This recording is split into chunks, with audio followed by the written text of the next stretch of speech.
17-р зууны Монголын түүхэнд томоохон нөлөө бүхий түүхэн зөвтгөлтнүүдийн нэг бол олноо өндөр гэгийн хэмээн өргөмжлөгдсөн халахын түшээд хаан гомд орж инхүү анх дугаар богд Жавзан дам зан газар билээ. Тэрээр 1635 онд халахын түшээд хаан гомд оржийн анх дугаар хөвөн болж одоогийн Өвөр хангай аймгийн Зүйл сумын нутаг 9 зүйл гэдэг газар төржээ.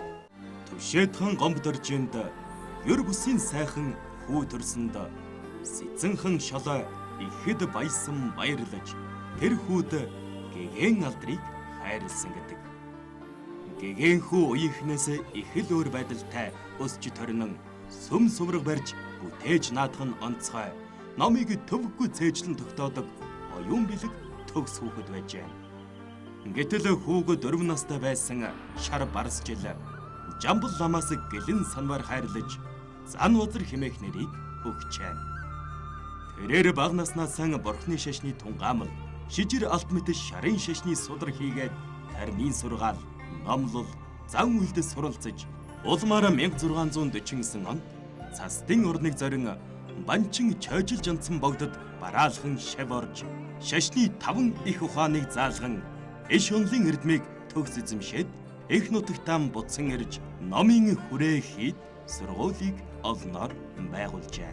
Өндөр гэгийн зан газрын Монголын төрчлөх урлагт тэр дундаа одоо уран цутгуурын урлагт байгуулсан хойд нэмэр асар их юм.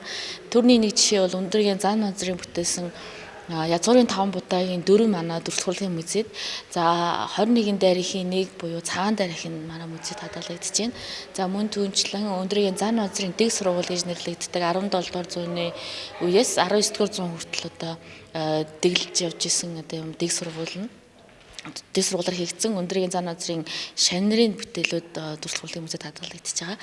За бидний энэ хэсэгт харагдаж байгаа язгуурын 5 будаа бол бичил цэгт одоо өөрийнхөө оюун ухааныг төвлөрүүлж одоо хүний сэтгэл оюунд байдаг 5 муу хорыг бясалгалын хүчээр дараа нь номтохыг бэлэгдсэн өндөр эгний одоо хөрөл цутгуураар хийгдсэн язгуурын 5 будаагийн 4 манай музейд хадгалагдаж байна.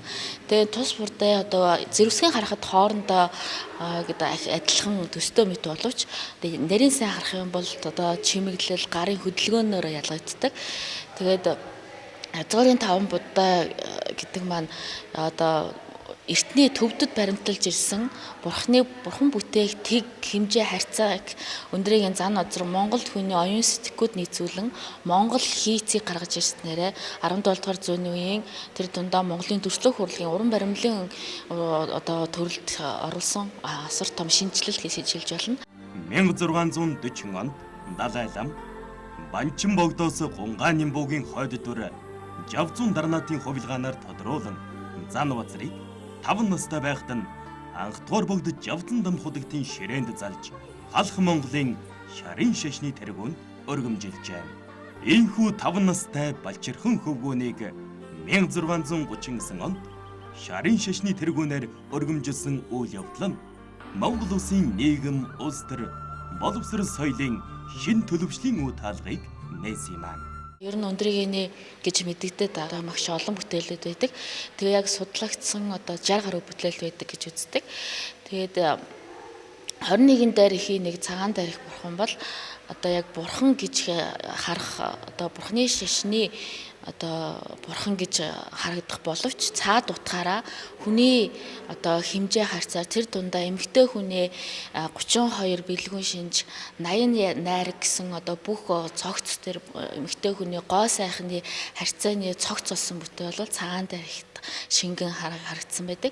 Тэгээ өндөрийн зан газрын цагаан дайрх бүтээлээ өөрийн сэтгэл бүсгүй анимада зориулан одоо бүтээсэн. Тэгээд яг хэмжээ одоо бурхны бүтээх одоо хэмжээ харьцаа тулгуурлаж хийсэн мөртлөө эмэгтэй хүний гоо сайхны тэр илүү гоо сайхныг илүү яг материалын шин чанараар өөрлөх юм бол одоо Бурхны өмсдөг одоо шантуу тий гоёл чимэл одоо тэр материалын шин чанарыг цутгуурын аргаар одоо тэгж маш гайхамшигтай хийсэн байдаг. За Өндөрийн зан азрын бүтээлийг яаж таньж мэдэх вэ гэхээр Өндөрийн зан азар бүтээлээ туурваад за хүншиглээд тэгээд бадамлынхаа цэцгийн доор нь зөрүүсэн одоо очир буюу нацитер тэмдгийг одоо дүрсэлж сэлж үлдээсэн байдаг. Харин энэ бол Өндөрийн зан азар одоо түүнд холбогдох дэг сургуулийн бүтээл байна гэж судалж одоо Өндөрийн бүтээл байна гэж одоо тодсогдог.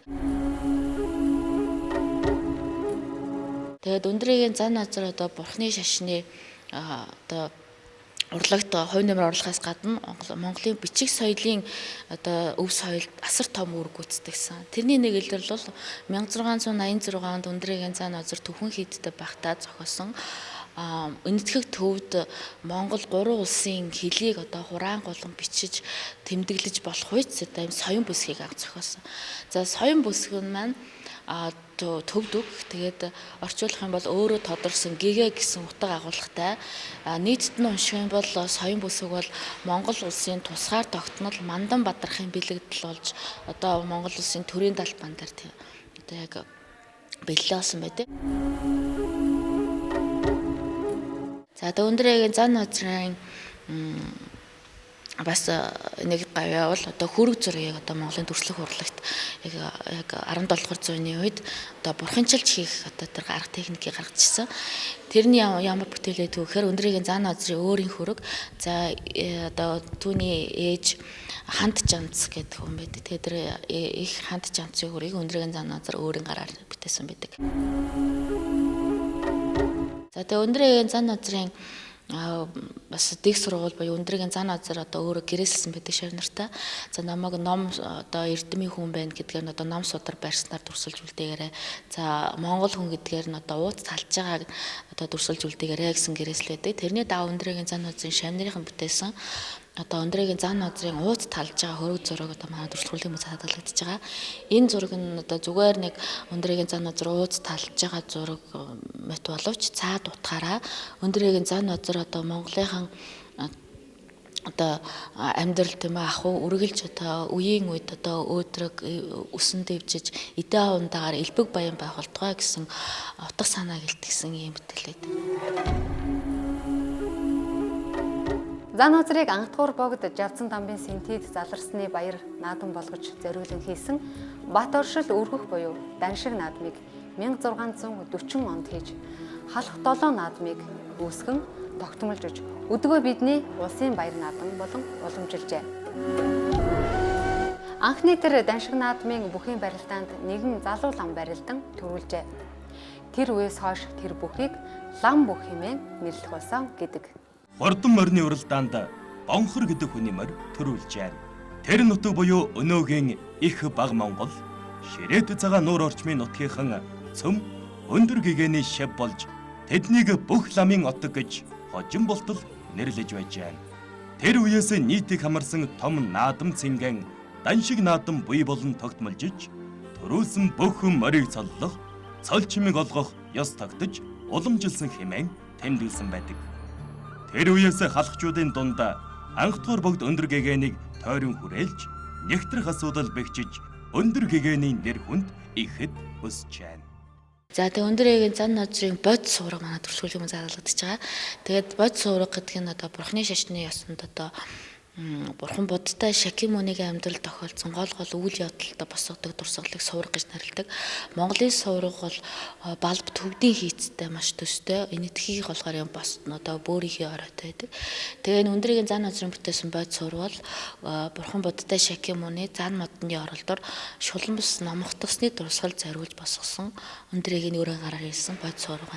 За бод суурганы орой хэсэгт нар сар галыг дүрсэлсэн байгаа. Энэ бол монголчуудын эртнээс нааш ирсэн одоо тэнгэр газрын одоо зарилгаар бэлэгддэг Монгол улсын одоо ер нь хүн төрөлхтний үүсэл гарлыг нар сараа төлөөлж дүрсэлдэг. За тэгээд доод хэсэгт нь одоо бомбод аган дотор бурхан багшийн одоо хөрөг бүхэ бомбод агуу байгаа. За тэр агуун доор хэсэгт дөрвөн үннийг бэлэгдсэн дөрвөн шат байдаг. За тэр Өндөрийн зан азрын бүтээлүүд бол хээ чимэглэлээр маш их баялаг байдаг. Тэрний нэг илрэл бол бод цөвний доор байгаа суурийн хэсэгнэр чимлэгдсэн дөрвөн хүчтнүүд бол яг тэр Монгол хийц, Монгол тэр хээ чимэглэлийг маш тодорхой гаргаж ирсэн байдаг.